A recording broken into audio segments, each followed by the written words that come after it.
Olá, eu sou Luciano Cícero e hoje eu venho compartilhar com vocês um estudo referente ao último livro publicado por Divaldo Franco, através de Joana de Ângeles, que é o livro Vidas Vazias.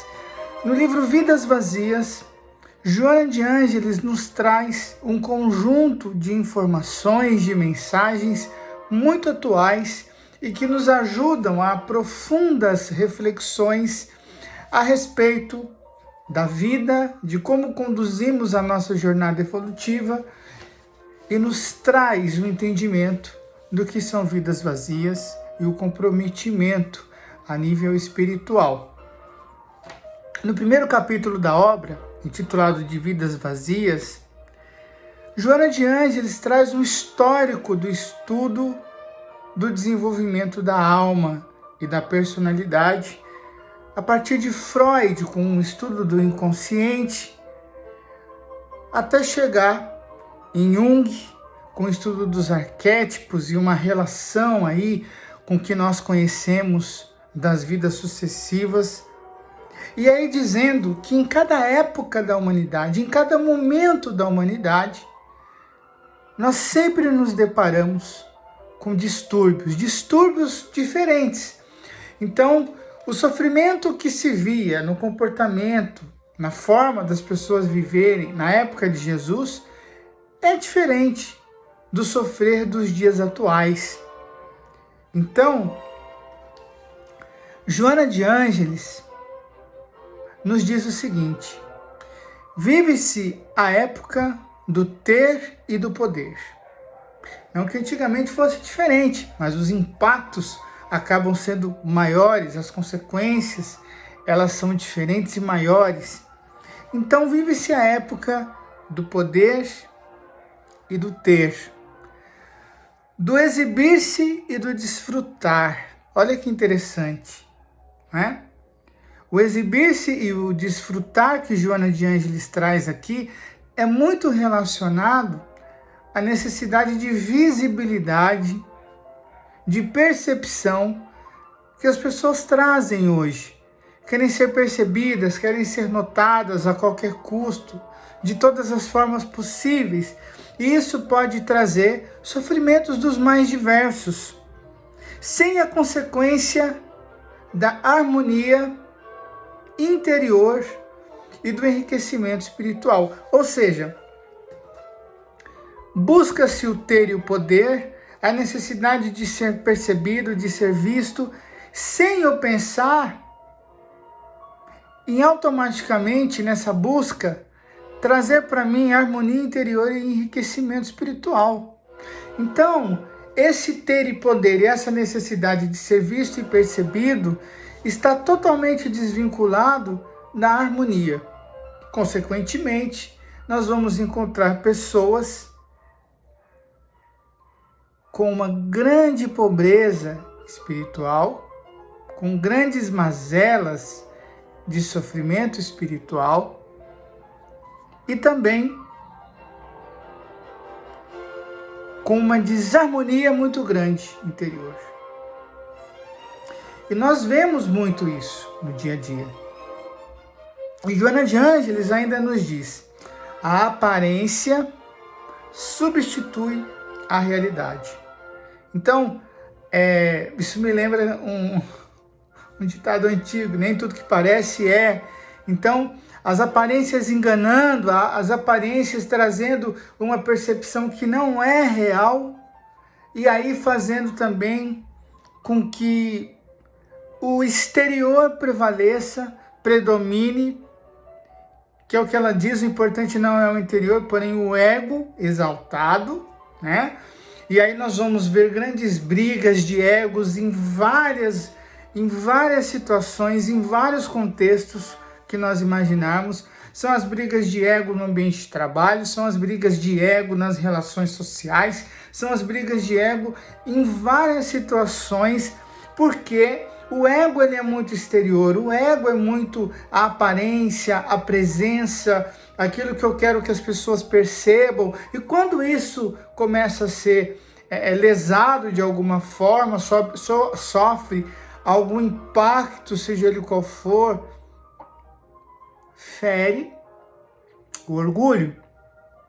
E aí surgem os desentendimentos. Aparecem então os desentendimentos, né? E aí a Joana de Ângeles nos fala de algumas perdas ao longo desse caminho, em decorrência dessa busca inconsciente de uma vida vazia de propósito e de sentido. Perde-se então o objetivo da vida, né? Então, o que eu estou fazendo aqui? Né? Por que eu estou aqui? O que pesa na minha existência? O que tem agregado valor? O que tem feito a diferença? Então, perde-se o objetivo da vida. A minha vida ela tem que ter objetivo, e aí eu posso fazer uma reflexão em cima de Viktor Frankl, com a sua psicologia, ou até podemos entender como filosofia também do existencialismo. A vida tem que ter sentido, a vida tem que ter propósito. Então, quando a gente sempre reflete sobre Viktor Frankl, a gente vai ver ele, na sua obra A Busca do Sentido Existencial, ele falar de que tudo tem que ter um propósito, né? Tudo tem que ter um porquê. E se não tem propósito, se não tem porquê, eu vou sofrer, porque eu não encontro resposta. Eu não encontro algo que preencha a lacuna da minha alma, que ela só é preenchida com objetivos, com propósitos. Não é com coisas, nem com pessoas. Ninguém me completa, coisa alguma me completa. O que me completa é aquilo que faz sentido na minha existência, é aquilo que pode mudar a minha vida, é aquilo que pode fazer realmente as coisas terem sentido. Então, perde-se o objetivo da vida. Se eu estou muito nas questões materiais, nas coisas pueris do dia a dia, da vida, passa a não fazer sentido aquilo que está dentro de mim, que são os meus valores, que são as coisas que eu acredito, são as coisas que eu posso buscar, e são caminhos na minha existência que vão me fazer mais feliz. Se essas coisas se perdem, eu posso sofrer, né? E perde-se o foco transcendente da autorrealização. Ou seja, a busca por coisas que vão me trazer sentido, como nós já falamos há pouco, mas vão fazer com que eu me sinta realizado, elas se perdem, né? E aí nós podemos até fazer uma comparação, né? Porque ela também cita ao longo da obra, ela cita o trabalho de Abraham Maslow, né? Com a pirâmide das necessidades. Então, o topo da pirâmide das necessidades está na autorrealização. Então, o meu senso de autorrealização, ele está suprido quando eu consigo vencer barreiras e etapas básicas dessa minha pirâmide. Entre elas, a necessidade de estar inserido num grupo, na sociedade. Então, eu vou superando todas essas necessidades e o topo da pirâmide está na autorrealização. E a autorrealização, ela não é material. Ela não é material, porque a autorrealização ela é interior e ela está relacionada à tua satisfação com aquilo que você tem projetado na tua vida. Né? O quanto eu estou satisfeito com as minhas conquistas, com as minhas lutas, o quanto os meus tropeços, eles não são perturbações e sim oportunidades aí de progresso, porque se eu enxergo essas questões todas como oportunidades de progresso e de crescimento, e vão me trazendo novos ganhos na minha existência, né? Vão me trazendo novos ganhos na minha trajetória de vida, isso vai me autorrealizando, porque eu vejo que eu tentei, não deu certo, mas eu continuei, e aí realmente eu cheguei e fiz, conquistei, alcancei aquilo que eu queria. E essa realização, a autorrealização, ela está lá no meu íntimo, Porque há pessoas que podem estar no emprego que sempre sonharam, com o cargo que sempre sonharam, com o salário que sempre sonharam, com a casa, com o carro, com aquilo que sempre sonhou, porém não é aquilo que estavam nos seus planos de consciência, de nível de consciência, de despertar da consciência para o alcance de um estado de plenitude, de felicidade, de alegria e de paz interior. Daí a questão do se perder. Em consequência, ela diz, aumenta, né? O que aumentou? As patologias do comportamento, as doenças comportamentais, o nível de estresse, as depressões, a ansiedade, a síndrome do pânico, né? A síndrome de burnout. Então são situações que foram surgindo porque o indivíduo ele buscou de maneira muito intensa a satisfação superficial e aparente das coisas e deixou em segundo plano a sua própria essência, os seus próprios valores, as suas próprias necessidades pessoais, internas, aquilo que faz sentido. E aí aumentaram também, ela chama aqui muito interessante, que seria o banquete dos mascarados, né? O banquete dos mascarados, ela diz, toma aspectos sombrios, né? Quando o álcool, a drogadição e o sexo desvairados passam a enlouquecer os grupos em depressão. Então, as pessoas vão buscando se autoafirmar, criar coragem para enfrentar situações da vida através do álcool, das drogas, do sexo desvairado mesmo, como ela diz. E aí eu me afundo numa depressão porque eu estou tentando saciar uma necessidade, né? Saciar uma sede, uma fome, que na verdade é a fome de mim mesmo. A necessidade é de eu estar bem, estar em paz, estar em harmonia, mas eu vou buscar essa saciedade, eu vou buscar essa satisfação em coisas superficiais. E os vícios, eles podem ser o significado de uma busca externa por uma necessidade que é interna.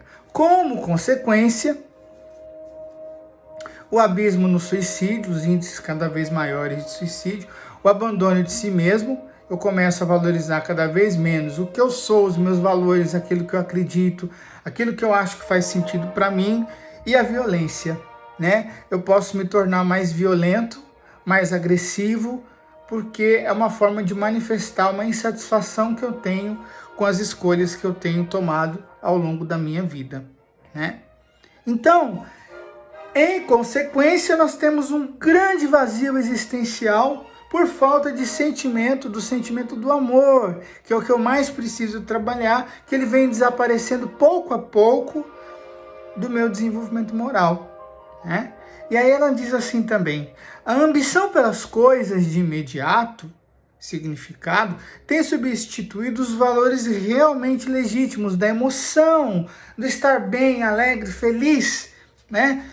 E aí, sentir coisas boas por coisas simples, como uma prece, uma meditação, a solidariedade, a oportunidade de fazer algo bom para alguém e o afeto. Ser afetivo, ser amável, ser grato. E essas coisas vão se perdendo. Então nós ficamos com Jesus e o seu evangelho, e o nosso evangelho na sua proposta de nos fortalecer interiormente, de nos transformar através de valores espirituais, para que a nossa vida ela não seja vazia, a nossa vida possa ser preenchida por valores espirituais que podem transformar a nossa forma de enxergar a vida e aí sim, por gratidão a Deus por tudo que somos e por tudo que temos, sempre continuar no melhor caminho, que é aquele que vai fazer sentido não para aquilo que está rotulado pela sociedade lá fora, mas aquilo que faz sentido para nós enquanto espíritos imortais, entendendo que a eternidade está diante de nós e que só nos cabe amar, porque é o amor que nos eleva. É só o amor que pode fazer com que nós possamos realmente ser felizes, ser plenos e aí sim trazer para nós e para aqueles que nos cercam as melhores vibrações e os melhores sentimentos. Muita paz, que Jesus esteja conosco.